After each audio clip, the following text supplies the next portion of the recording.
You're listening to Ron Siegel's Home and Finance Radio Show, only on Financial News and Talk. Now live in studio, your host, local and national real estate expert and consumer advocate, Ron Siegel. And hello again. Welcome to Ron Siegel Radio. This is the show with no real boundaries. As we discuss current events, financial markets, politics, sports, even poking fun at the rest of the media. This is the show that connects the dots of confusion delivered by conflicting media reports. We connect the dots, you know the actions you can take, how your family or business can benefit from current events. Most of all, thank you for joining me. Within every market, there are solutions as well as tremendous opportunities. You just need some trusted guidance. That is my message, and I will be delivering it every day. We have a very focused show. We only chat about items that affect the roof over your head, your bank account, and anything I feel would benefit you. But before we get into our intriguing content today, please join me in welcoming our featured guest and repeat offender.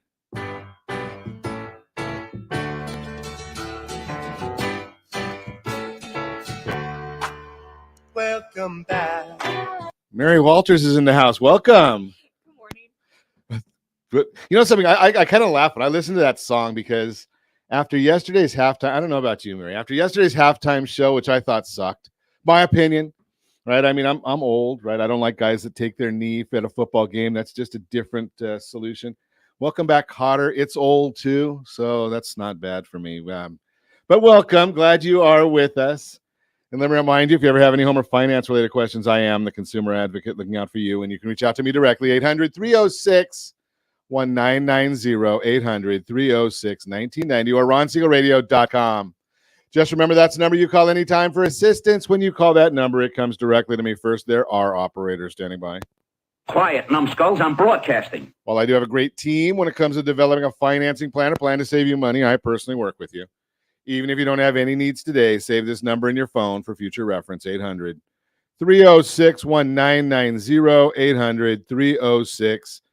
800-306-1990.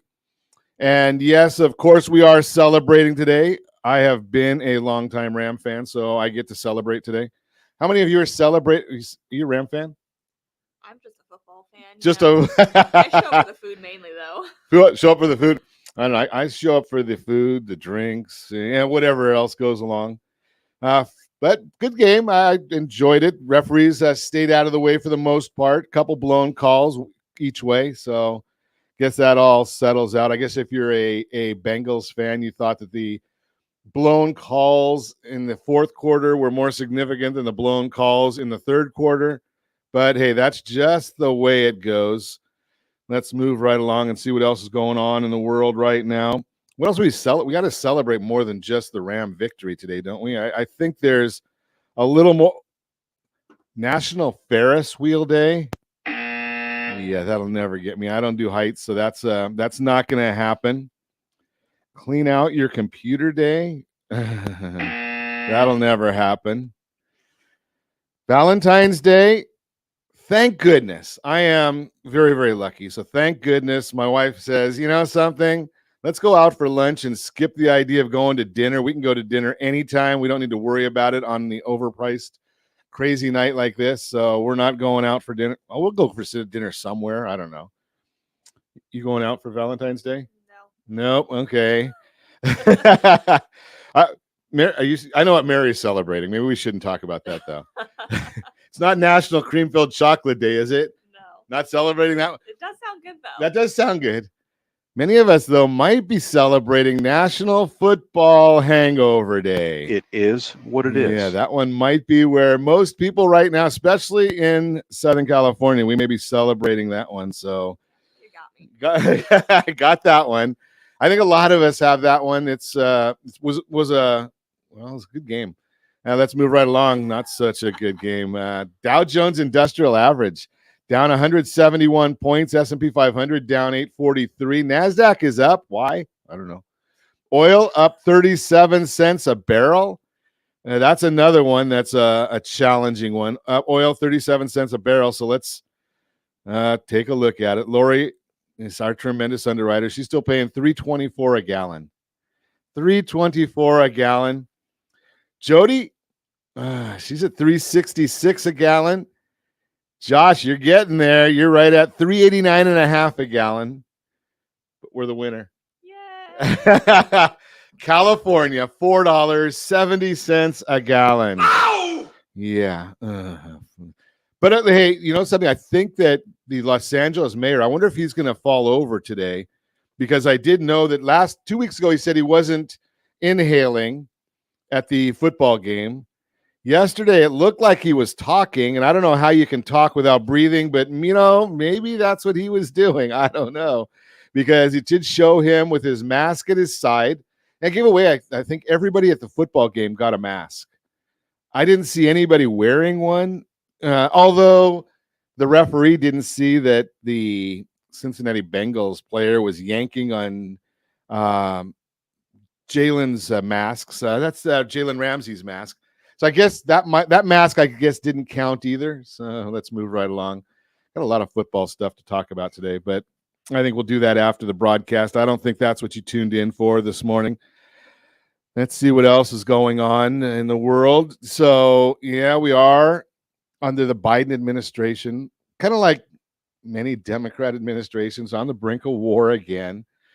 That's not a good one. But, hey, at least we saw a little bit of love coming out of Russia this morning. So they're saying maybe there's a diplomatic solution. That's why we're seeing what's going on in the markets today. Whenever there's a discussion of war or geopolitical turmoil, a lot of money flows into the security, or what people perceive as the security, of bonds. So the U.S. 10-year Treasury bond, the bond itself has been going up, which means the yield, the interest rate, has been going down. Well, now with Russia saying there might be some level of a diplomatic or potential of a diplomatic solution, which is good, well, the bond is going down and interest rates are going up. So that 10-year Treasury has gone all the way up to 2.018, which is up 7.5 basis points just today. Not good news if you're thinking about buying a house or you hadn't taken our advice and refinanced a house. So that's a challenge right there. We've also got Fed St. Louis Regional President Bullard saying, well, maybe by July we should increase interest rates by 1 full percentage point. Now, he deals with the federal funds discount rate. That does not necessarily do anything for mortgage bonds, but they do follow a little bit. The 10-year Treasury follows that. The mortgage bonds are generally about 1.7 above the 10-year Treasury. So the 10-year Treasury now being at 2.01, mortgage bonds should be right around 3.71. And you're going to generally have to pay a little bit to get that. Now, we did notice that at the end of last week, Thursday in particular, that Freddie Mac, as they do every Thursday morning, came out with their mortgage market survey. They were telling us what interest rates were. 3.69%. You have to pay 0.8 of a point to get that 3.69. Last year, same week, 2.73. So about 1 full percentage point higher than where we were last week. And I'm going to share with you, if we have time today, otherwise we'll get you a link for it, a little presentation that we've put together showing you home and mortgage and payment, past, present, and future. We're going to look at that and see, what did it look like a year ago? Where is it today? And what do we forecast for 1 year out? Why would we show you that? Well, I'm going to tell you right now, you can't have what we had last year, right? So property values were down about 18% last year from where they are today. Interest rates were down about 1 full percentage point from where they are today. But you can have today's rates, and you don't have to worry about what's going to happen 1 year from now. And we're going to be chatting a lot about what we foresee, or what the market foresees 1 year from now, because that's the subject of the monthly market review. We're going to talk about what's going on in the market and what a lot of smart people think is going to be happening in the market. So we'll chat about that. You're listening to Ron Siegel Radio, discussing your real estate, current events, and the financial markets. Are you ready to fall in love with home ownership? What should my credit utilization rate be? All that and more. You can reach me anytime. Our off-air number, 800-306-1990, 800-306-1990, or RonSiegelRadio.com. Facebook.com/Ron Siegel Radio. And if you miss any part of our broadcast, Ron Siegel 1 on YouTube. Ron Siegel, the numeral 1 on YouTube. Stay tuned. We'll be back in just a few. Ron Siegel Radio, your home and mortgage connection. Do you know a homeowner experiencing divorce? Do you know a real estate reference and the divorce decree could cost tens of thousands of dollars? A certified divorce mortgage planning and real estate report could save you thousands of dollars, and it's free from your local certified divorce letting professional. Reach out to Ron today. RonIsMyLender.com. Again, RonIsMyLender.com.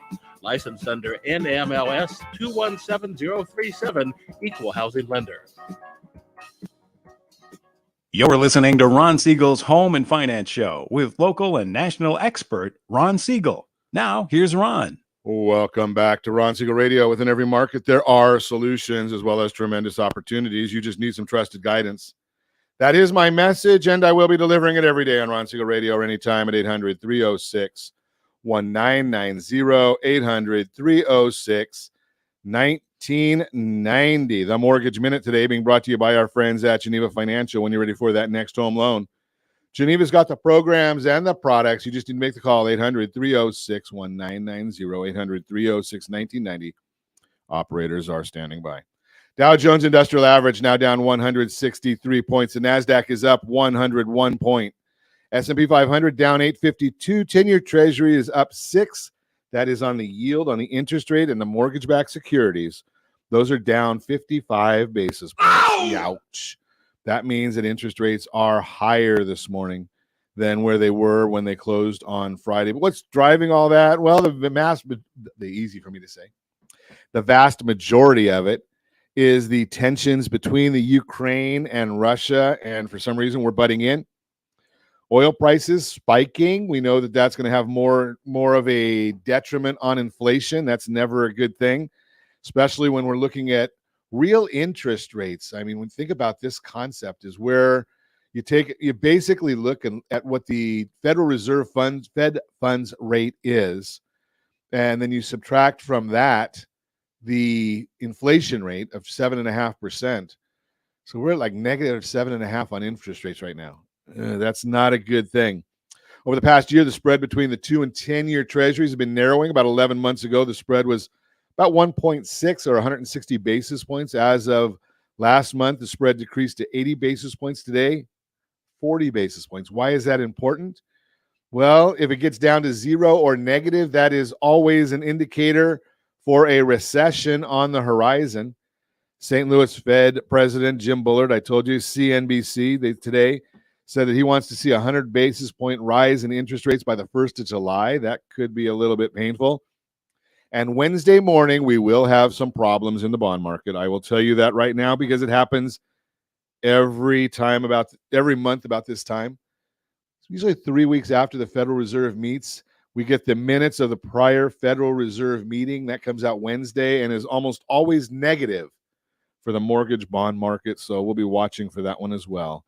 That's the Mortgage Minute brought to you by our friends at Geneva Financial. When you're ready for that next home loan, Geneva's got the programs and the products. You just need to make the call, 800-306-1990, 800-306-1990. Every month, right about this time, we get our market report from our friends over at Keeping Current Matters. They do a great job, and we're fortunate enough to have Mary Walters from Realty Pro 100 come in and chat with us about the report. We get the old man's opinion and the millennial opinion of what they're coming out with. We like to look at it from a couple perspectives because some of the things that I take for granted and just, because of being around for an long time, well, younger people don't see it the same way because they've got a different point of view. So different perspective. We've talked about that with Mary, especially when we've talked about recession, which I just did. Right. So, Josh, do you have that picture of recessions that you can pop up on the screen? So, Mary's been kind enough to share with us her recession experience. Mm-hmm. You got one of them. Yeah. Right. I mean, which is normal. Right. And we're always most comfortable with what we're used to seeing or what we're experiencing. But for the most part, we don't remember the fact that recessions, there's been a bunch of them. And well, you probably got a good education. Nowadays, they don't teach history in schools. That's a different story. But recessions, and I've got the chart here. Didn't even share it with you, Mary. So there's our chart of recessions. 1980, real estate went up 6.1%. 1981 recession, real estate up 3.5%. 1991, real estate dropped 1.9%. 2001 up 6.6%. And in 2008, the one that you remember, 19.7% down. That's a long drop. Now that impacts a lot of people. But I think when you look at it in context of 4 recessions over 40 years, if we go into a recession this next year, what do you think is the likelihood of, is real estate going to be the key to it? No. And I think real estate will do just fine, I think. I would also submit that a good part of what we're going to chat about today is that real estate might be the solution, right? I mean, over time, real estate has been a great hedge against inflation. Now, I'm not going to put words in your mouth, but I know from the perspective that I've seen that there is inflation. I know that the president doesn't think we have any inflation. Some of this administration thinks that inflation is good. I don't know what they're, but you do a little bit of driving, right? Oh, don't even get me started. You have one of those fancy electric vehicles? I do not. Did you watch all those commercials yesterday for electric vehicles? No, I did not. You missed those too. Okay. Yeah. Well, With there was a lot of those. But are you paying for gas? Ugh, yes. And you've probably seen a little inflation there. Just a little bit. So I have one car that uses the higher octane gas and one that uses the regular. And I think we're up about $2 a gallon. Yeah. I think my wife's car is like $100 to fill the tank. Ugh. You close to that? I'm about like 60 now. 60. What was it 2 years ago? A year ago? It was like 30, 40, something like 30. that. So I think that's inflation. A little bit of inflation. Now, we've got a chart that we've got here that shows the hedge against inflation, home price appreciation versus consumer price increases over the decades. Now, again, you go back a ways, 2021. So we see inflation at 6.8%, but home price appreciation 18%. Good case to be made for buying real estate, isn't it? Definitely. Now, a lot of people are doing that. I heard now you know these numbers better than I do, but I was told Friday that in the Eastern Anaheim area, Anaheim Hills, there were 6 homes for sale. Yeah. 6. That's crazy. Isn't that? I don't know what the normal numbers are.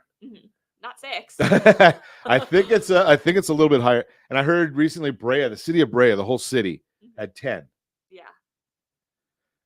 Are you seeing anybody? Are people able to sell anything or buy anything? Yeah, it's still tight.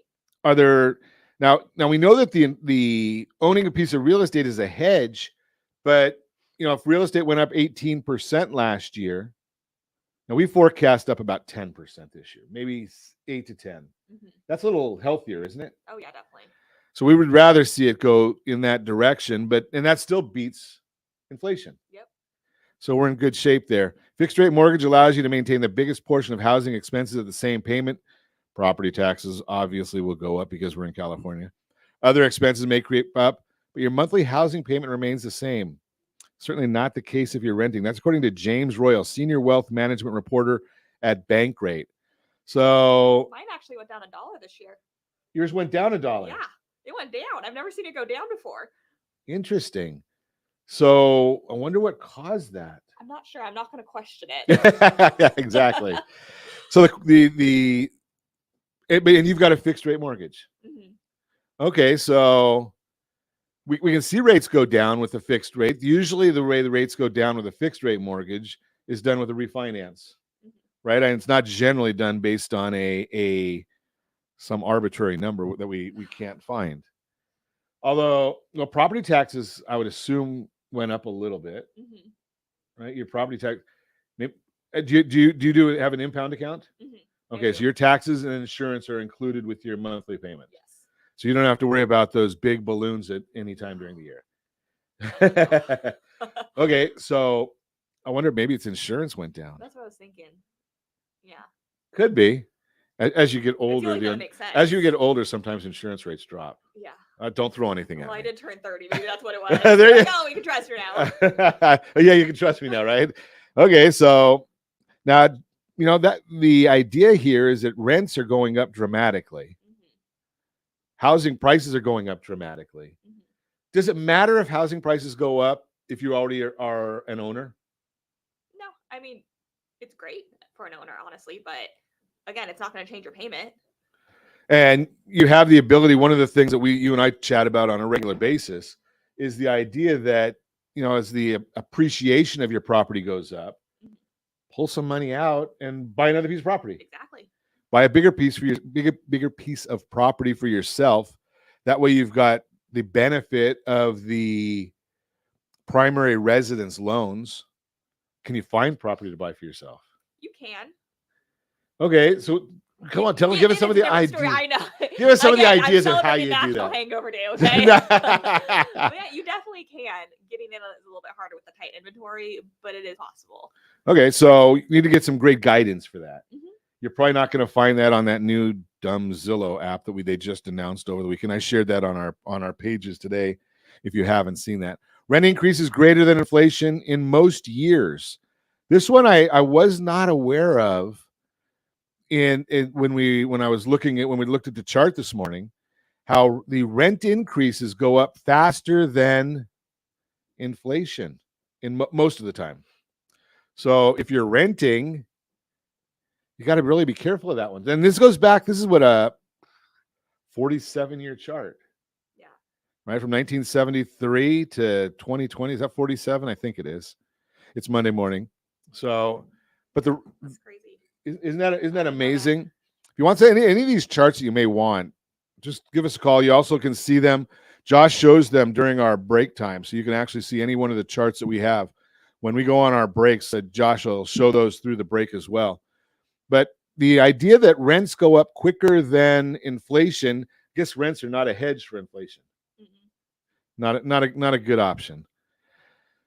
Homeowners are shielded from mounting rental prices because their cost is fixed regardless of what's happening in the market. Tangible assets like real estate get more valuable over time, which makes your tangible assets get more valuable over time, which makes buying a home a good way to spend your money during inflationary times. Now, this is from Natalie Campisi. She's on staff at Forbes. I'm going to challenge her a little bit. Okay. Tangible assets, well, like real estate, certainly real estate, but I think a car is a tangible asset. Yeah. And I don't think it gets more valuable over time. No. And I mean, maybe in this current market it could be, but right. In 2008, 2007, 2006, a lot of people got in a lot of trouble because they bought tangible assets like cars and boats and jet skis and quads and all that other stuff. Those assets don't increase in value over time. Yeah. So be careful with some of those. You're listening to Ron Siegel Radio, discussing your real estate, current events, and the financial markets. When we come back, are you ready to fall in love with homeownership? What should be my credit utilization rate? We'll talk about all that and more. You can reach me anytime. Off-air number 800-306-1990, 800-306-1990, or RonSiegelRadio.com, Facebook.com/Ron Siegel Radio. And if you miss any part of our broadcast, Ron Siegel 1 on YouTube. Ron Siegel, the number 1 on YouTube. Stay tuned. We'll be back in just a few.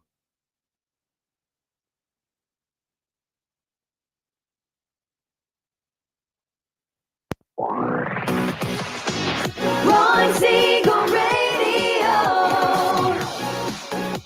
your home and mortgage connection. Do you know a homeowner experiencing divorce? Do you know a real estate reference and the divorce decree could cost tens of thousands of dollars? A certified divorce mortgage planning and real estate report could save you thousands of dollars, and it's free from your local certified divorce lending professional. Reach out to Ron today. RonIsMyLender.com. Again, RonIsMyLender.com.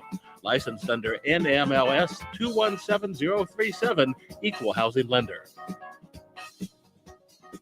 You're listening to Ron Siegel's Home and Finance Show with local and national expert Ron Siegel. Now, here's Ron. Welcome back to Ron Siegel Radio. Within every market, there are solutions as well as tremendous opportunities. You just need some trusted guidance.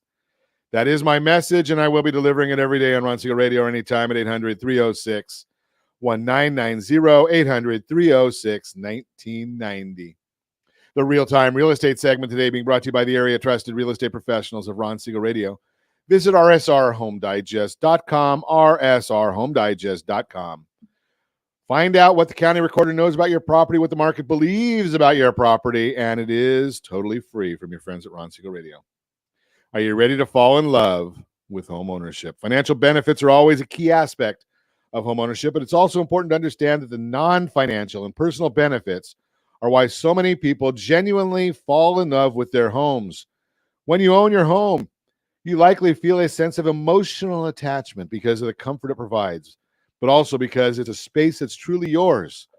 Over the past 2 years, we've learned to love our homes even more as we've stayed home more than ever due to the ongoing pandemic. As a result, the personal and emotional benefits our home provides have become even more important to us.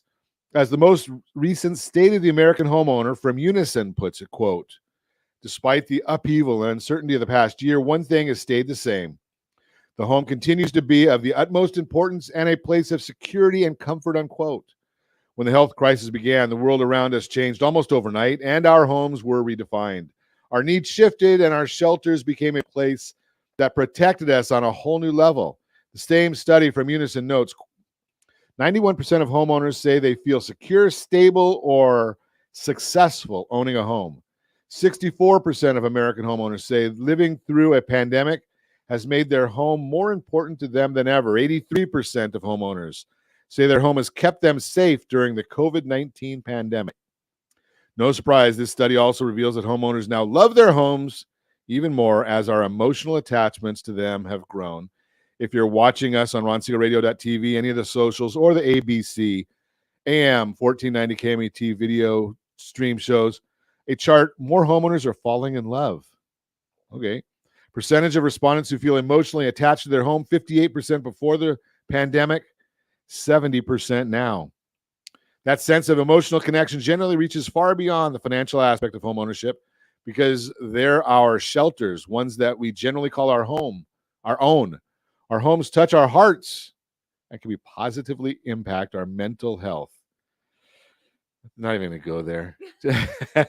J.D. Asajian, president of CT Homes LLC, says, quote, aside from the financial factors, there are several social benefits of home ownership and stable housing to consider. It has long been thought that buying a home contributes to a sense of accomplishment. Still, most individuals fail to realize that home ownership can benefit your mental health and the community around you, unquote.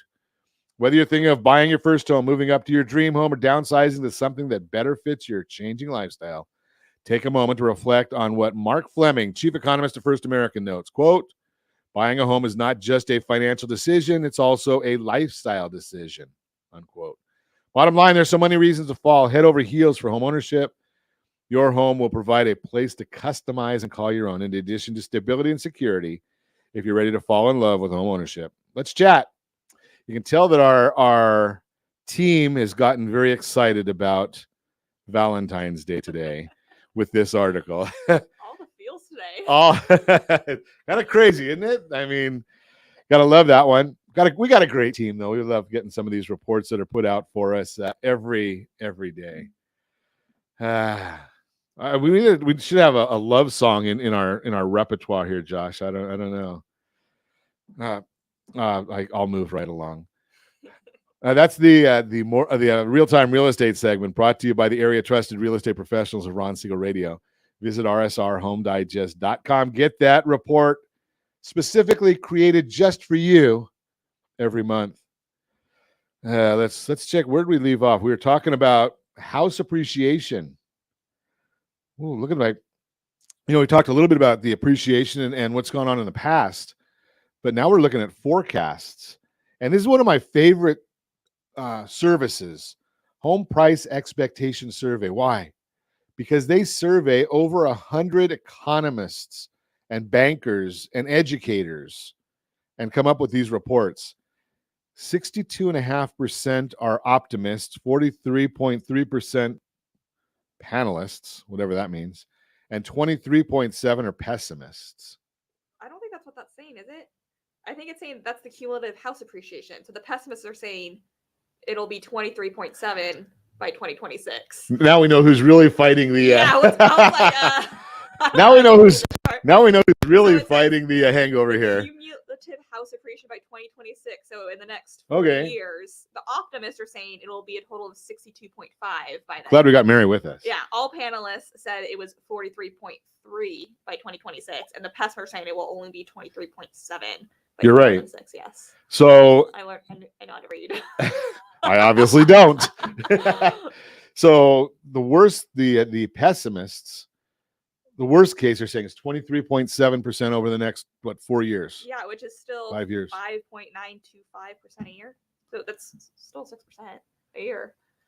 And that's not even taking into account the fact that you've got leverage. Mm-hmm. Right? We're not really.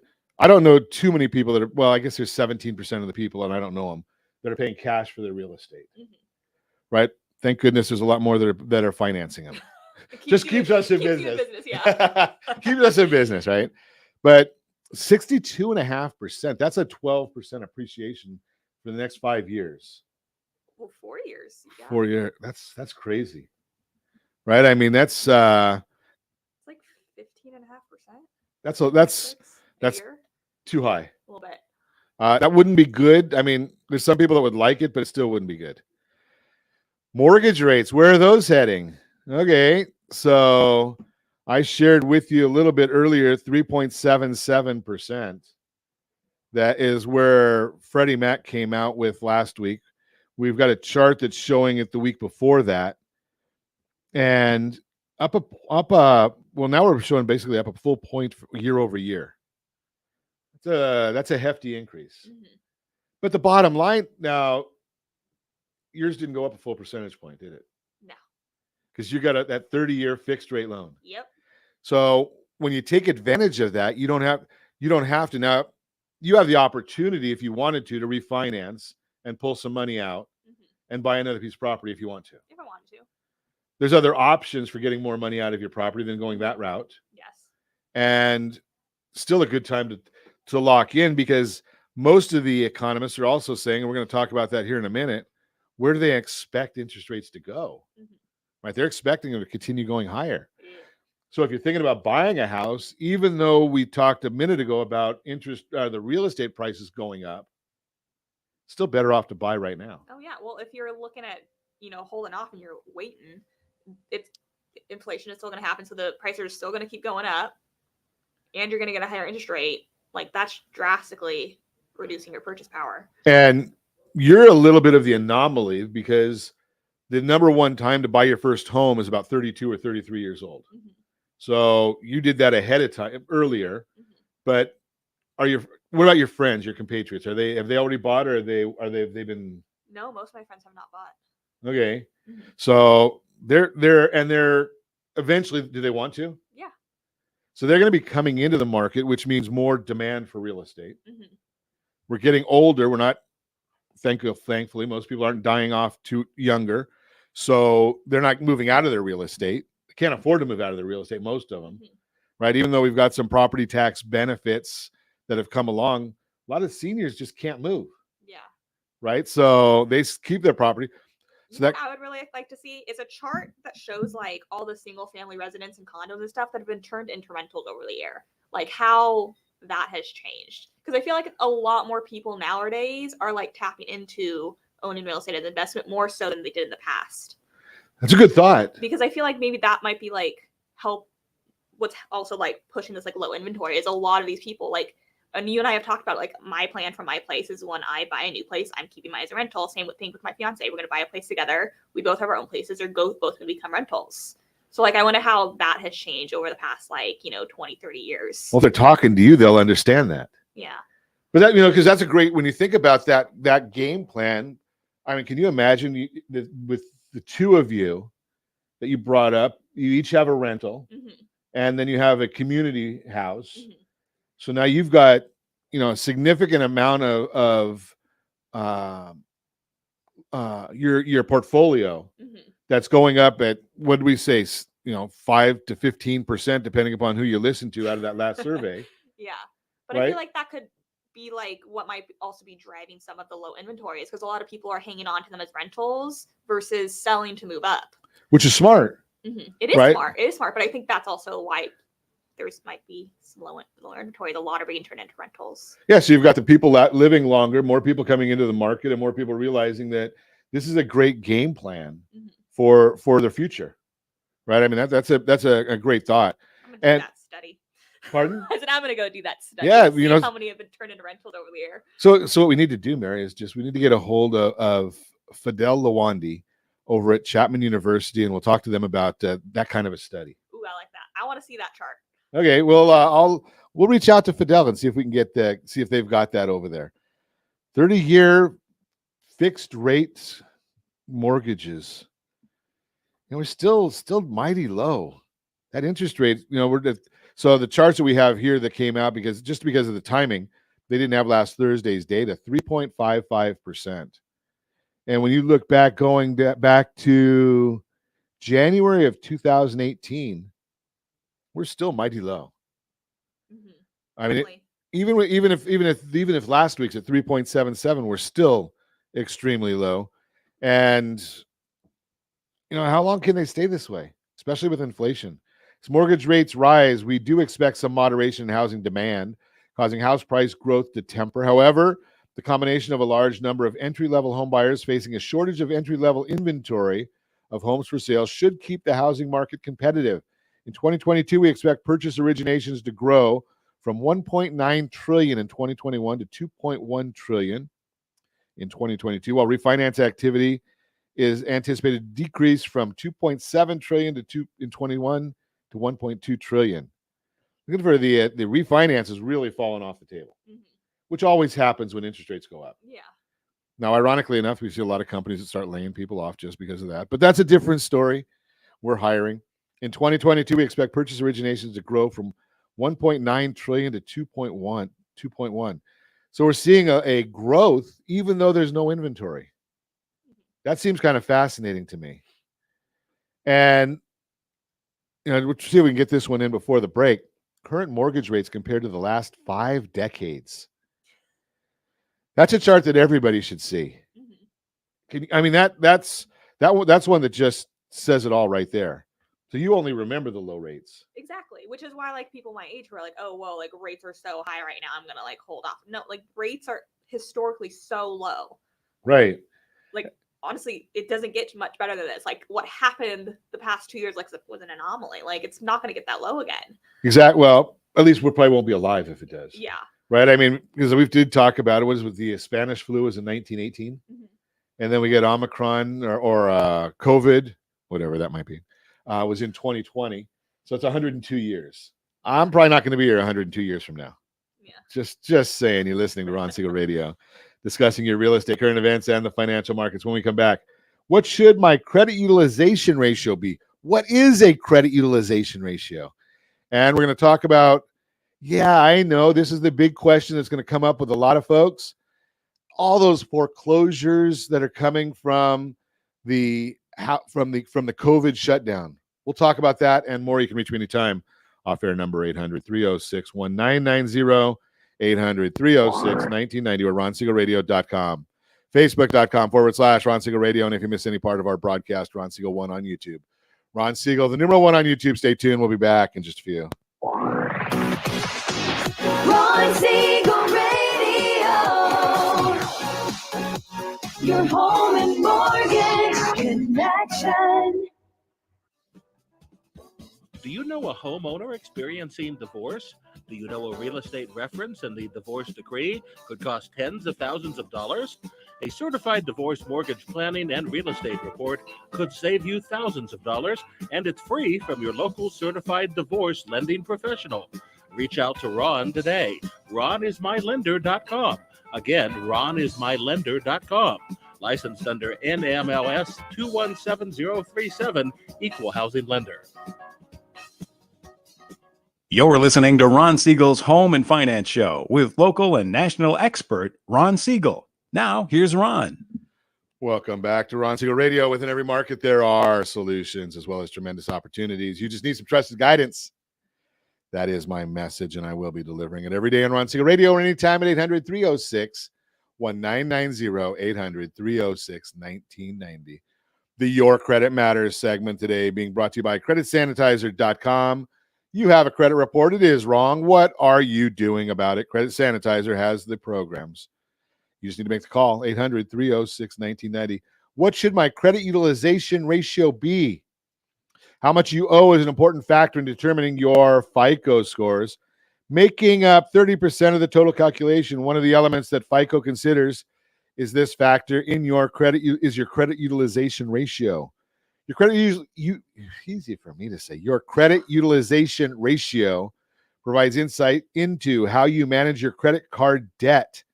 While it's a good idea to avoid using too much of your available credit, it also doesn't help if you're not using any at all.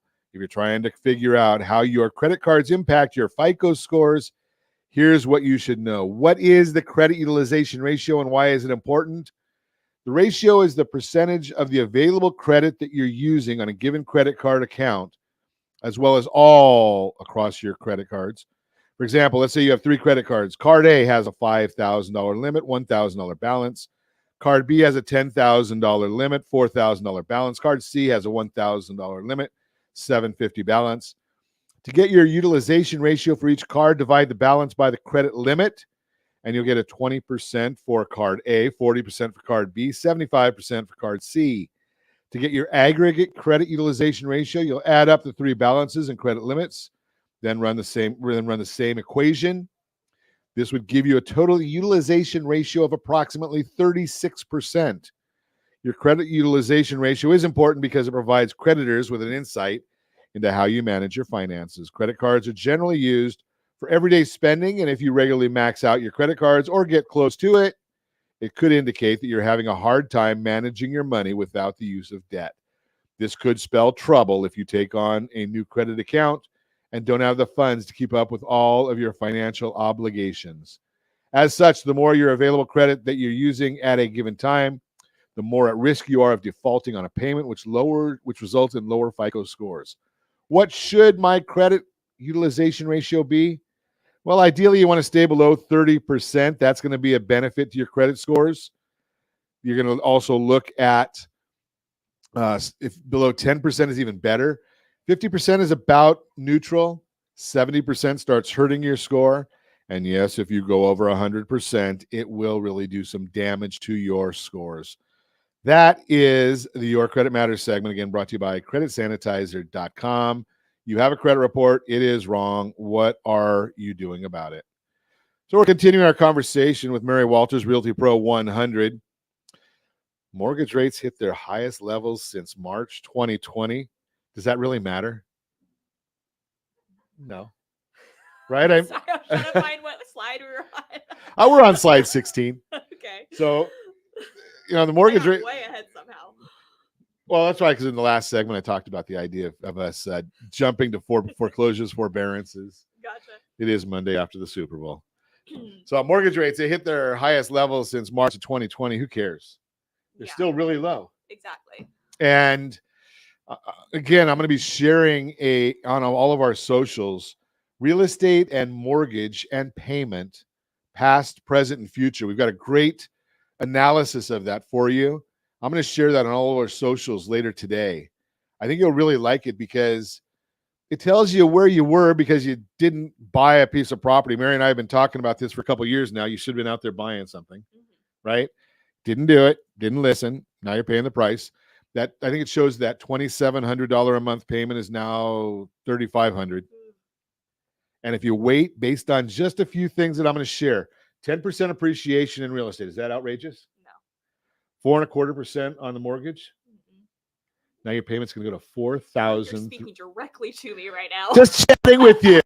No, we're talking to everybody. $4,300. Personally attacked. Sorry. We'll get some soft music so that she doesn't feel any attack here. No, but I mean $4,000. $4,300 a month that brings out in the payments. Yeah, that hurts. That's changing because that's going to bring down someone's purchasing power. Yes. Right? That's the whole issue right there. And property prices keep going up, purchasing power keep going down. That's not good. So you and I started talking about this when we first heard about the forbearance from the state. And we didn't know what was going to happen, right? Just like everybody else. Back in March, April, May, there was a lot of confusion in the marketplace. Yeah. And I think that people that took advantage of the forbearance opportunity were smart. Yeah. Right? If they continued making their payment, if they were able to, that was great. But having gone and done that just in case, you think it's a good idea. Yeah. I think there's a lot of people that did it because everything was up in the air. Nobody really knew it was going to happen. So they did it just in case. Safety. Yeah. And that's smart. It's your own property. It's your home, your castles. Be safe.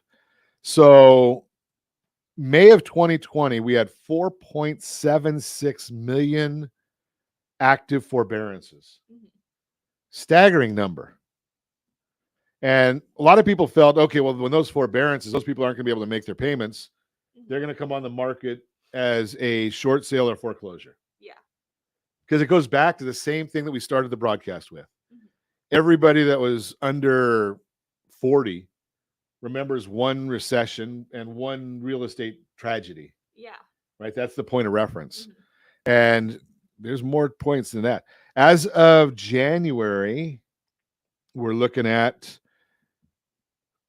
not even 1 million units. 780,000? 780,000 units that are in forbearance.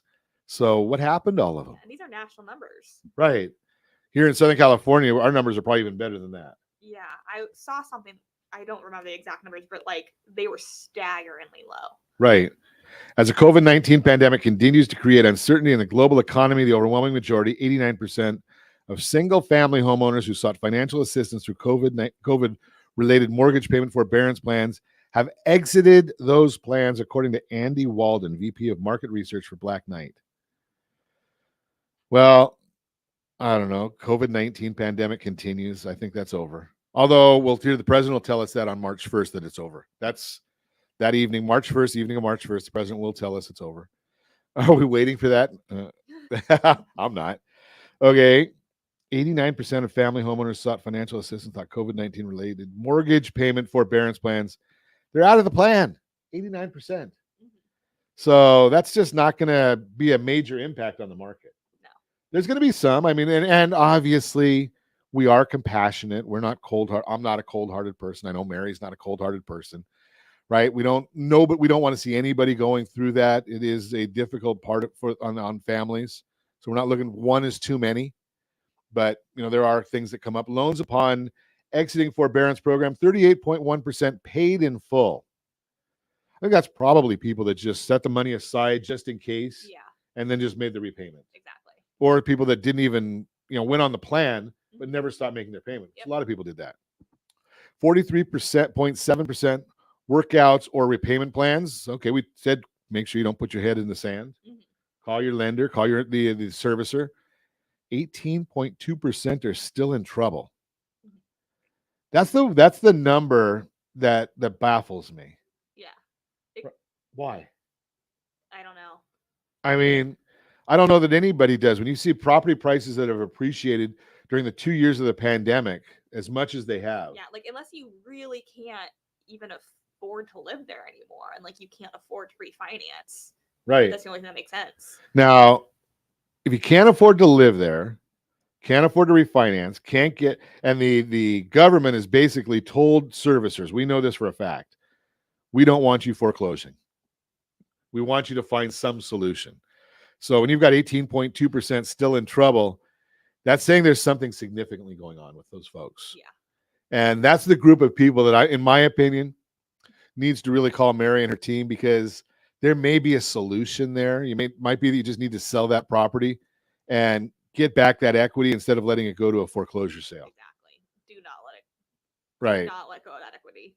Yeah, you keep your equities. Yeah. Save your equity. That's what the folks that we bring on Ron Siegel Radio are doing, is they're helping you protect you, is basically the bottom line to that. 422,360 fewer foreclosures over the last 2 years.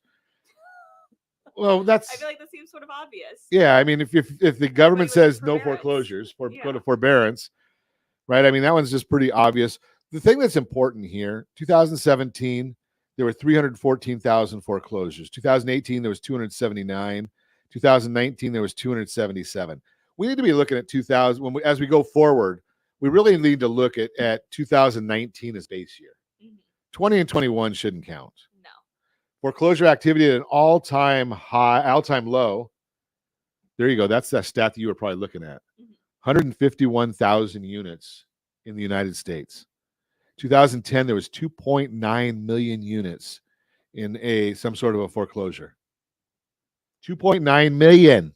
That's crazy. Right? Versus 151,000. That's the bubble. Yeah. Right? That's the height of the bubble is 2010. There it is right there.